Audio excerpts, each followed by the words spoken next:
Ibnu Hakim meriwayatkan annahu qala, bahwasanya Rasulullah sallallahu alaihi wasallam bersabda, riwayat daripada Hakim, ada seorang perempuan berkata kepada Nabi sallallahu alaihi wasallam, inna bana ammi fulana, bahwasanya anak pamanku si fulan yahtubuni, melamarku katanya, ay wa yad'uni ila nikah, ngajakin kawin. Maka akhbirni, oleh karena itu ya Rasulullah, berikan saya sedikit sebelum saya ngajak dalam pernikahan, ceritakan kepadaku, kata si perempuan tersebut, ya Rasulullah, ma akul jauji ala jaujah, apa hak suami terhadap istri. Jadi perempuan cakep ini, belum kawin, ngaji dulu, dia pengen tahu dulu masalah rumah tangga, curhat sama Rasulullah sallallahu alaihi wasallam. Fa'in kana dzalikal haq, maka fa'in kana dzalikal haq syai'an ay amran atiquhu ay aqdiru alaihi tajawwaz. Ya Rasulullah, apa hak suami terhadap istri? Kalau memang itu sesuatu perkara aku mampu untuk melakukan akan hak suamiku, kalau nanti ku kawin, maka tajawaz itu, insya Allah saya terima nikahnya. Gitu. Lamarannya saya terima. Langsung Rasulullah menjawab, Rasulullah menjawab kepada itu perempuan yang bertanya tentang apa hak si suami terhadap istri. Min akihi, daripada hak suami, anna alam sa'ala man khirahu damman. Kata Rasulullah, kalau saja dari kedua lubang hidung suamimu keluar darah, mimisan mungkin, maka fal aisatu, dikala kau hapus, usap itu darah dari hidungnya dengan lidahmu,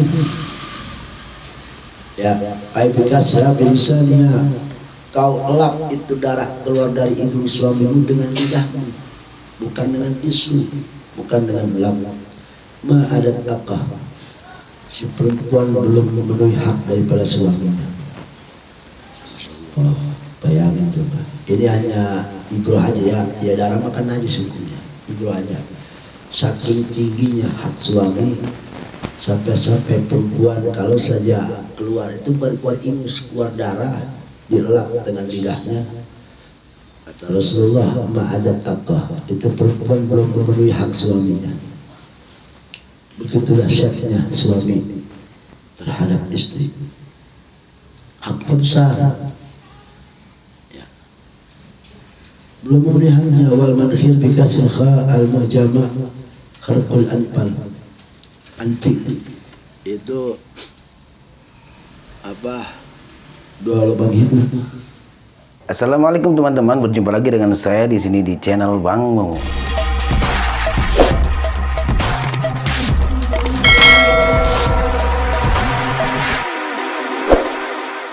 Laukana, kata Rasulullah, laukana Aisyah yang bagi ayyajuju libas ayyasjuda libasarin, kata Rasulullah, kalau saja yang bagi ayyajuju dibolehkan libasarin manusia, ayat juga untuk sujud libasarin kepada manusia. Apa kata Rasulullah, ay akhar la amartu al mar'ata an tasjuda li zawjiha, maka aku akan hukumi wajib sujud perempuan kepada suami. Karena berhubung sujud itu hak Allah, maka enggak boleh sujud selain kepada Allah. Maksudnya kata Rasulullah, saking mulianya seorang suami di mata seorang istri, sampai-sampai kalau saja Allah membolehkan sujud manusia kepada selain Allah, maka akan kuhukumi wajib hukumnya perempuan sujud kepada suami. Bayangin coba, sujud itu hal-hal yang fatal ya. Artinya apa? Itu hanya Allah yang punya. Jadi sujud hanya kepada Allah. Begitu mulianya suatu sujud itu, kelakuan sujud itu, sampai Rasulullah mengibaratkan sujud kalau saja dibolehkan oleh Allah kepada hambanya, kepada manusia untuk sujud kepada selainnya, maka kata Rasulullah akan kujadikan hukum wajib syariat agama, perempuan harus sujud di depan suami. Perempuan jadi rada melongok juga dengarnya, Masya Allah. Mungkin begitu kali ya, dia kaget, besar amat ini hak suami, dahsyat ini. Aidah qala alayya lama fadlu ta'ala alayya qalat walladhi ba'asa bil haqqi la atajawaju ma baqaitu dunya. Pas mendengar kayak gitu tuh perempuan langsung ngomong, walladhi, demi Allah, walladhi ba'asaka, demi Allah, bil haqqi, Allah yang mengutusmu dengan hak, la atajawaju ma baqaitu dunya, gua gak bakal kawin dah. Itu perempuan takut kawin pas Rasulullah ngomong kayak begini. Allah. Pertanggungjawaban istri berarti berat nanti di hadapan Allah Subhanahu wa taala. Sampai perempuan ngomong begitu, demi Allah ya Rasulullah saya gak kawin dah kalau begini mau urusannya. Berat amat ini urusannya. Insyaallah.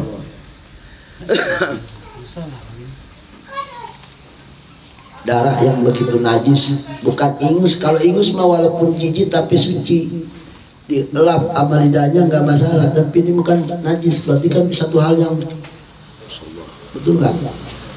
Ibaratnya seperti itu, ibaratnya. Waqalat Aisyah, itu Aisyah pernah bersabda, pernah meriwayatkan satu hadis radhiyallahu anha, ya.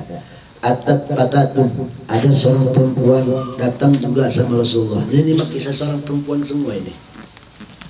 Jadi perempuan ngadu masalah, curhat sama Rasulullah, minta tausiah sama Rasulullah, minta ilmu sama Rasulullah dalam rumah tangganya. Ini kata Aisyah juga pernah meriwayatkan ada seorang perempuan perawan, perawan ya, umur 20-an kali-kali. Datang ila Nabi, kepada Nabi sallallahu alaihi wasallam, faqalat, berkata, ya Rasulullah, hai Rasulullah, ini fatatun, saya ini seorang perempuan perawan, ukhtabu, saya dilamar, tapi Pak akrahu tajwid, tapi saya enggak suka kawin. Mungkin belum waktunya kali saya pengen kawin, jadi enggak suka kawin dulu, belum ada niat. Iseng-iseng gayanya, pamal hakku ya Rasulullah, pamal hakul jawad ya Rasulullah alal mar'ah, apa hak suami kepada istri? Qala Rasulullah menjawab, lau kana min farqihi, kalau saja dari ubun-ubunnya si perempuan ila qadami, sampai kedua telapak kakinya, sadidun nanah, pada isat ma'ada syukrah, itu si perempuan menghapus nanah sekujur tubuhnya dengan lidahnya, dilap, dibersihkan dengan lidahnya, tapi bukan dengan tisu atau lap. Ma ada syukrah, perempuan belum termasuk orang yang mensyukuri akan semua itu. Dahsyatnya itu seorang suami luar biasa. Tapi jangan sombong ya, ntar ya, biasa aja. Iya, biasa aja kali. Ini mah kita lagi diagung-agungin aja, ini mah kita. Ini mah perempuan lagi minta tausiah, dipahitin sama Rasulullah. Enggak dienakin, dipahitin. Allah. Enggak termasuk orang yang syukuran, bayangin coba. Kalau nanya lagi si perempuan tadi yang perawan, apalah atajawaz. Kalau begitu apakah saya enggak usah kawin ya Rasulullah? Dia ngomong, kalau gitu mas saya enggak usah kawin kali ya Rasulullah. Kalau bala, jangan. Tajawiji fa innal khair, kawin, sebab perkawin itu lebih baik, lebih bagus buat dirimu. Gitu. Artinya apa? Semua apapun yang dibicarakan Rasulullah, jadikan itu dorongan support untuk menjadi orang yang lebih baik. Kalau cobaannya seperti itu, masa gua nggak bisa? Gua harus bisa. Orang Muslim itu ya begitu. Ya, neraka itu panas. Bisa kau lewatin biar sampai ke surga. Oh, jembatan sebelum sakit kan bawahnya neraka jahanam, itu lewatin. Jangan begini, waduh, bisa nyublok nih, gue nyublok. Itu berarti muslim yang mental kerupuk itu nggak punya mental baja, harus punya mental baja. Iya, artinya Rasulullah maitin kayak begitu, bukannya kita harus mundur untuk ibadah pernikahan. Kalau bisa maju terus, sebab yakin di balik kesulitan, di balik kesengsaraan, apa yang Rasulullah bilang, kepahitan yang Rasulullah bicarakan, itu ada suatu hal anugerah yang luar biasa pastinya. Kenapa? Sebab kita tahu kan, semakin tinggi cobaan akan semakin berat. Betul kan? Maka cobaan semakin berat itu pasti. Artinya apa? Imbang dengan hasilnya. Nggak mungkin hasil sedikit cobaannya berat, nggak mungkin. Imbang pastinya. Pastinya imbang. Iya. Jelas berarti ini harus menjadikan support. Ya, yang udah kawin ya udah, kalau pengen lagi ya jadi support aja ini. Ya, ini mah terutama yang belum, tapi ini kayaknya udah semua ini. Ya kalau mau kedua kali, tiga kali ya terserah deh itu mah. Iya. Nah, itu kan syariat juga poligami. Cuma kan syaratnya cuma satu, asal bisa adil doang. Itu syaratnya. Cuma itu berat. Asal bisa adil doang. Kalau kita bisa adil, opduyu udah mencakupi syarat, ayo silakan nikah, nggak pakai izin juga, malah sama bini pertama nggak masalah. Yang penting adil. Bagaimana kalau nggak adil, udah itu aja. Gitu. Jadi syaratnya nikah lagi poligami itu cuma suruh adil aja. Ya adil semuanya, adil bagiannya, adil segala-galanya, adil apa, ya adil semuanya. Adil gilirnya, jangan gilir bini tua 1 minggu 2 hari, gilir bini muda 4 hari, jangan, itu nggak adil namanya. Harus adil. Kecuali kalau itu nggak apa-apa bang, ngomong yang muda malah lama dikit, ya, hari itu malah lain urusannya. Ya, itu kalau udah sampai ke situ, kalau belum sampai kan ini yang pertama kan berat setannya doang ini. Sapu balai lebih tajam dari golok. Sapu balai lebih tajam dari golok, nggak percaya? Coba aja. Betul apa enggak? Sapu balai serem banget, golok kayaknya biasanya kita lihat dah, tapi kalau satu balai, masya Allah, itu kayak gedung Lata Pantau kita, lebih seram dari Rusia. Sapu balai itu istilah sapu balai. Udah itu pemakem itu. Golok samurai Jepang mah nggak seberapa tajamnya. Ini yang lebih tajam, lebih dahsyat ini. Meleduknya lebih dari bom atom Hiroshima.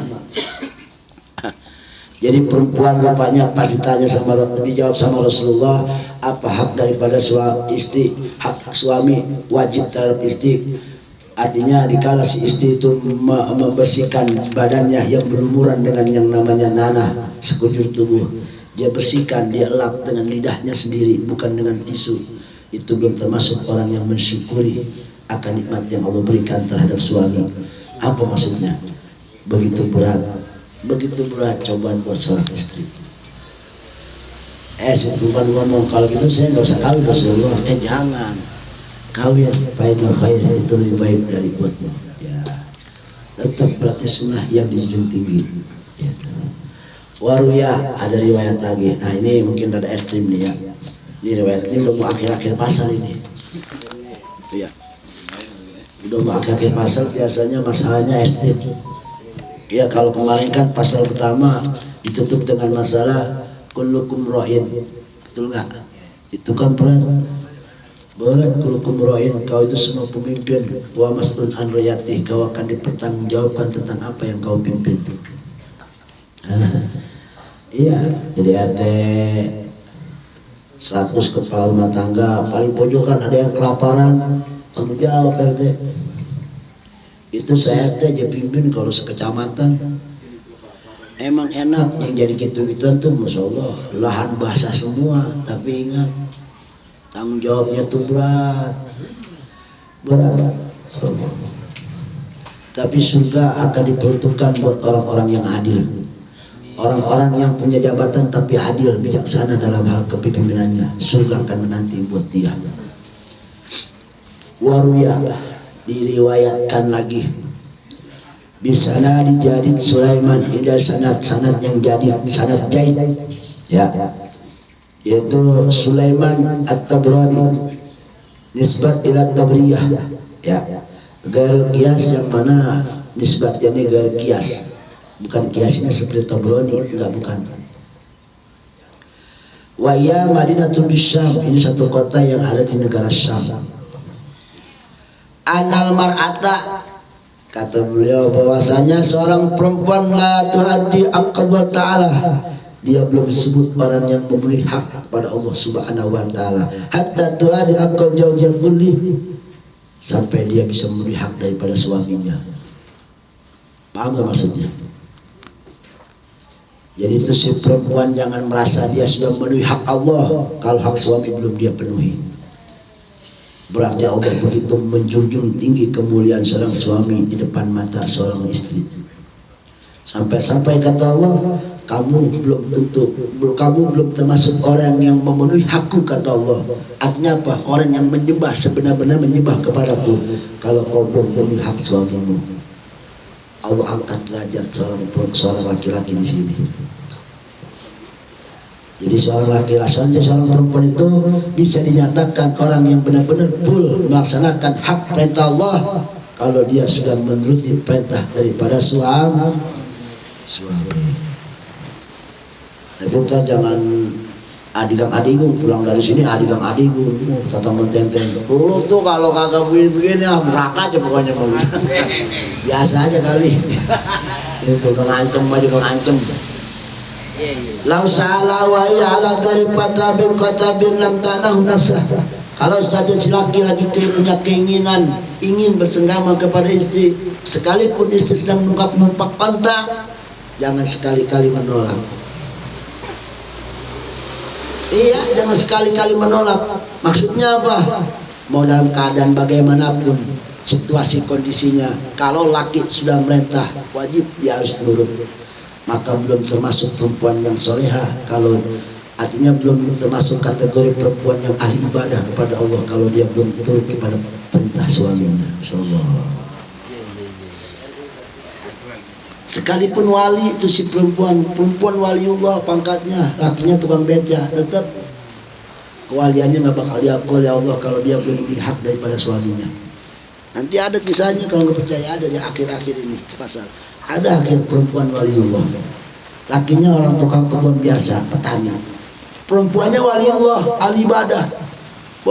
Pangkat kewalian dia miliki. Tapi kalau lakinya pulang, pakaian walinya dibuka semua.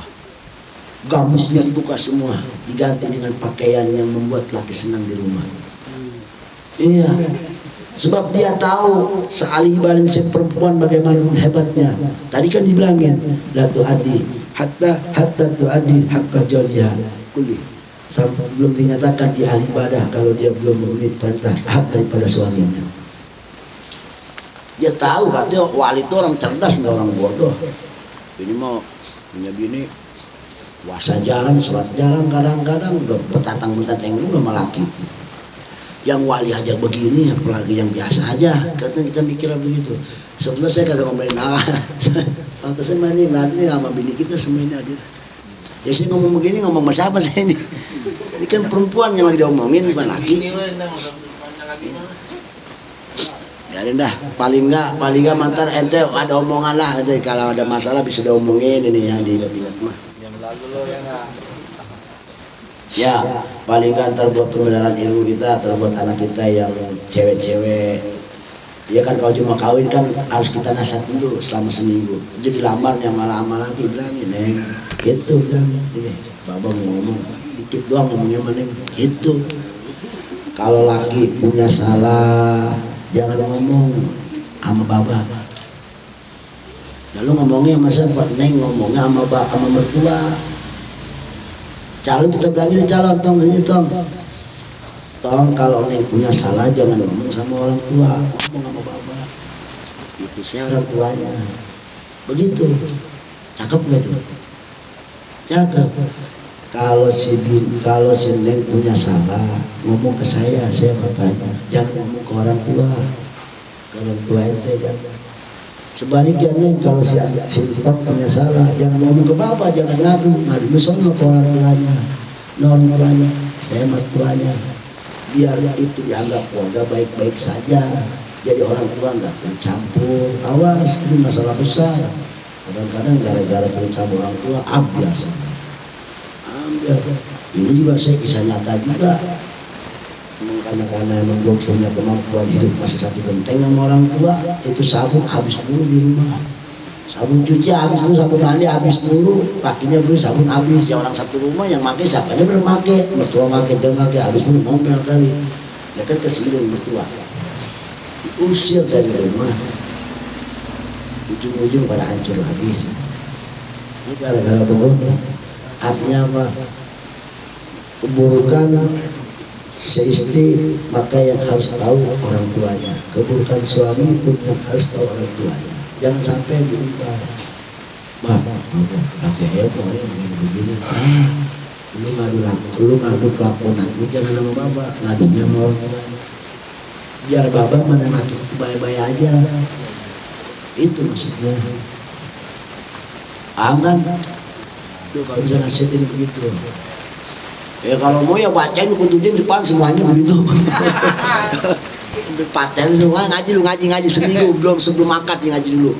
Itu kalau bisa. Nah ini perempuan banyak curhat sama Rasulullah. Sebelum dia kawin dia curhat dulu sama Rasulullah, ngaji dulu, nanya dulu sama Rasulullah. Berarti kan perempuan dulu mau luar biasa. Luar biasa. Di samping nikah itu ibadah, maka jangan sampai bercampur bau dengan hal-hal yang enggak. Ngaji dulu si perempuan. Makanya orang Betawi dulu begitu kan.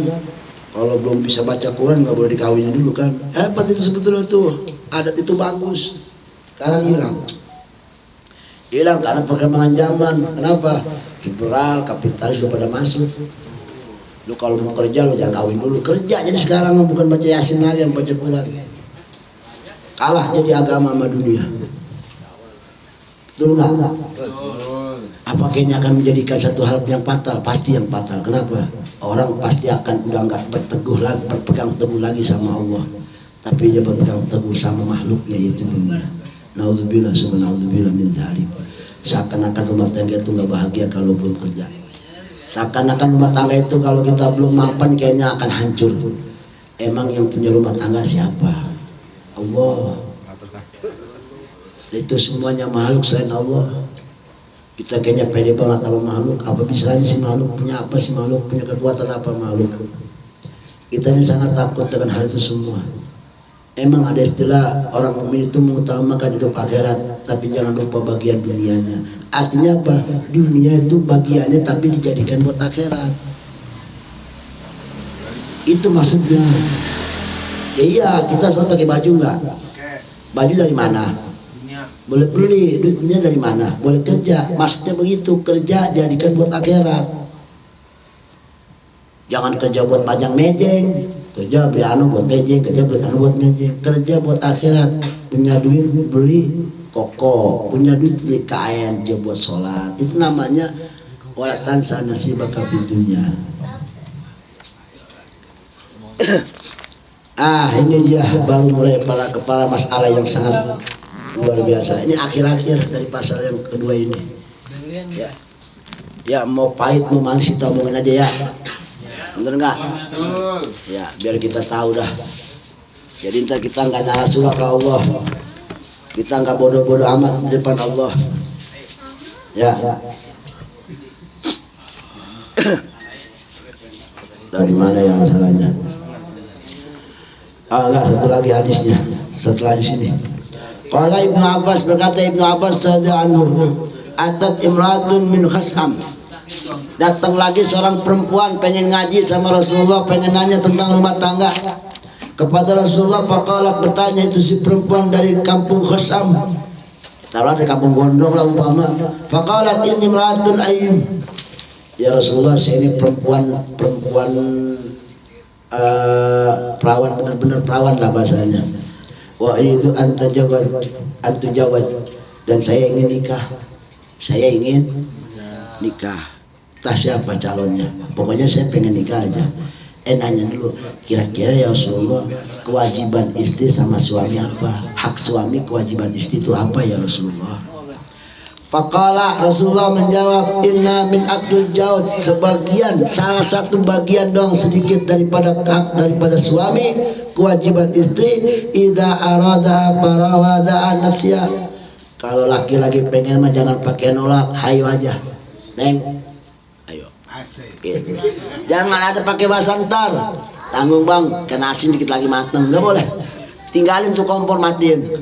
Lagi nyuci, tinggalin tuh cucian. Lagi jemur, tinggalin tuh jemur. Kalau laki-laki pengen, ribetnya tuh kalau laki-laki pengen jadi kagak pengen, kesel yang ada.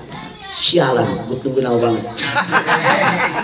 Kalau laki udah ngomong sialan, apa yang jadi coba? Kagak ridho berarti suami. Allah nggak ridho. Alhamdulillah. Diajak enak ogah kan begono. Ya tapi kan tadi kan ini masalah hukum yang pasnya, tapi kan kita bijak juga.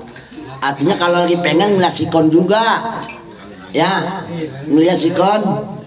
Ini mah jadi udah tahu aja lagi dari tim krew orang perkawinan, dia pengen ngajakin juga, kan ribet juga. Terus saudara ngomong nih, coba kagak nongol kemana, coba kagak nongol ini ya kan begitu.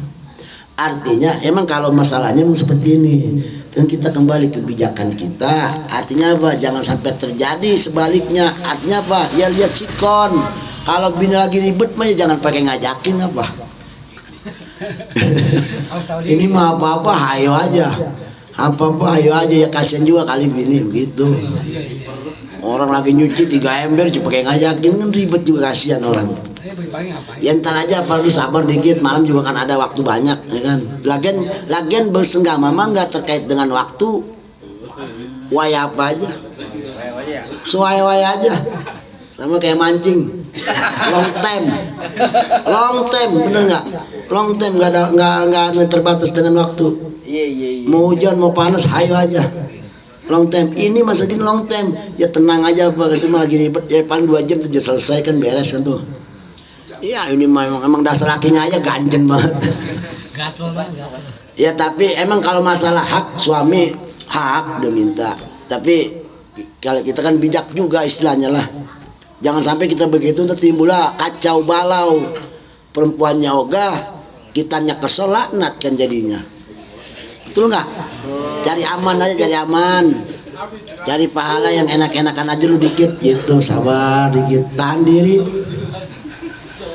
Wa min aki saat Rasulullah, neng, kalau pengen tahu sebagian daripada hak suami, Allah tu'ti syai'an min baiti ila binti. Jangan sekali-kali kau mengeluarkan apapun dari rumahmu untuk ngasih kepada orang lain tanpa izin suami. Ada tukang minta-minta itu beras punya laki, jangan dikasih kalau belum ada izin laki. Izin dulu sama laki, bang nih ngasih minta-minta beras 2 liter, baru kita ngomong.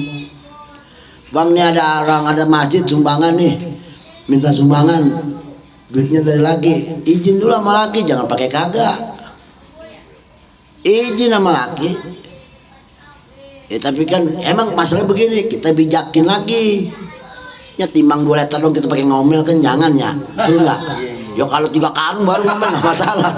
Timbang cuma segelas doang ngasih minta-minta, bang tadi saya ngambil sialan waktu itu, jangan. Ngomong sialan lagi jangan. Waduh, ya kita bijak juga, dari sini juga bijak. Ini emang masalah hukumnya seperti ini, pasnya kayak begini. Tapi jangan dibiasakan supaya perempuan itu menghormati martabat seorang suaminya. Tujuannya seperti itu. Kalaupun memang sudah pernah terjadi, ya udah biarin aja. Timbang 2 liter doang mah. Oh, kalau 2 truk tuh baru. 2 liter semua sedekain ya, kalang kabut lagi. Paham kan maksudnya? Ya, tujuannya seperti itu. Saya ngomongnya pasnya, ente ntar mikir bijaknya, begitu aja ya. Iya. Emang haknya seperti ini, tapi emang kita harus mengajarkan seperti ini supaya nggak jadi kebiasaan. Itu. Ini kan jadi ntar kesono makin lama makin jadi kebiasaan buruk jadinya. Menanamkan kebiasaan buruk kan nggak baik. Fa'in fa'alat dalika kana wijunalaya, kalau perempuan umpama melakukan hal seperti itu telah terjadi, maka baginya wijrun dosa, wa ajrullah wal ajrulahu, dan laki dapat pahala, lakinya berpahala, perempuannya berdosa. Padahal yang ngasih berasnya si perempuannya, tapi karena nggak izin, jianya dosa, lakinya pahala. Kasihan nggak itu bini kita? Kasihan. Tapi kalau timbang cuma seliter 2 liter mah, kalau kejadian kayak gitu ya kan bijaknya lagi, ridoin aja, udah biarin. Itu. Timbang seliter 2 liter mah ya, betul nggak? Iya, memang lakinya aja kurang pikiran. Ya, tapi boleh, tapi kita jangan mengajarkan hal yang biasa buruk itu, jangan. Wa min haqi, sebagian hak daripada suami, haknya nih hak suami. Allah tasuma tatawwan ila bidni. Sekali-kali jangan kau berpuasa sunnah kecuali izin daripada suami. Mau puasa Senin Kemis izin dulu sama laki. Bayangin coba ibadah. Puasa itu ibadah, tapi kudu izin sama laki. Pantas tadi hadis Nabi. Ya, la tu'addi haqqallah ta'ala ila tu'addi haqqallah hatta tu'addi haqqal zawjiha kulli. Hak suami itu dia harus izin. Hak Allah pada dirinya itu dia harus menyembah kepada Allah, dan itu belum termasuk orang yang menyembah kepada Allah kalau hak suami belum dipenuhi. Apa hak suami? Izinnya itu. Berarti ini kalau dia puasa memenuhi hak Allah, ibadah kepada Allah, tapi izinnya enggak, maka la tu'addi, termasuk orang yang belum memenuhi hak daripada Allah Subhanahu wa taala. Begitu dahsyatnya kemuliaan seorang suami di depan mata seorang istri. Betul apa enggak? Misalnya lagi ngangkat-ngangkat suami nih ya, tapi jangan ntar pulang-pulang hidung pada bekas semua, jangan. Blagbot bau yang petantang menteng, pulang, jangan, biasa aja. Lagian kalau bini puasa Senin Kemis ya biarin aja, ya bener enggak ah? Ya lagian siang kan pada gawe, bener enggak? Siang pada gawe kan? Siang pada gawe kan? Kan Noelnya malam ya kagak puasa. Siang mah biar aja puasa. Kagak izin, tadi juga ngomong, emang nggak makan lagi puasa, oh yaudah nggak apa-apa. Padahal dia nggak izin, udah ridoin aja. Lagian kan pada gawe, siang mau gawe juga. Siang macul juga gitu. Ya enggak lah, Noelnya kan malam. Ya saya ngomong pasnya, ente bijaknya, betul nggak? Ya gitu aja intinya ya. Nih pasnya ini saya ngomong pasnya begini, harus izin puasa sunnah. Fa'in falat, apabila si istri puasa aja umpama tanpa izin suami, apa yang terjadi? Ja'at ma'atosat, yang ada cuma lapar haus doang, pahalanya walam taqabbal, enggak diterima sama Allah. Padahal puasa itu lagi ibadah sama Allah, enggak diterima ibadahnya. Walaupun tuh seharian dia zikiran, wah puasanya dipenuhi dengan amal-amal ibadah yang lain, la yaqbal,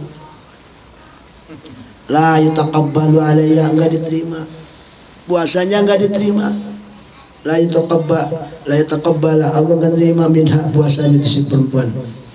Wa in kharajat, sebagian daripada hak suami wajib kepada istri yang harus dilaksanakan apabila keluar min bait dia dari rumahnya bighairi idni, tanpa izin suami, la'anat, dia akan dilaknat oleh Allah Subhanahu wa taala, dilaknat oleh Allah, dilaknat malaikat Allah hatta tarji'a baiti, sampai dia kembali lagi ke rumah.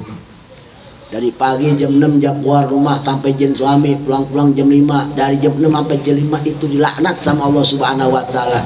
Yang jadi masalahnya takutnya di tengah jalan belum sampai rumah kesambar sama petir, mati konyol. Sebab mati dalam keadaan benci Allah, kebencian Allah kepada dirinya. Ini yang jadi masalah. Yang jadi masalah besar di sini. Berarti dia mati dalam keadaan ngerinya suul khotimah.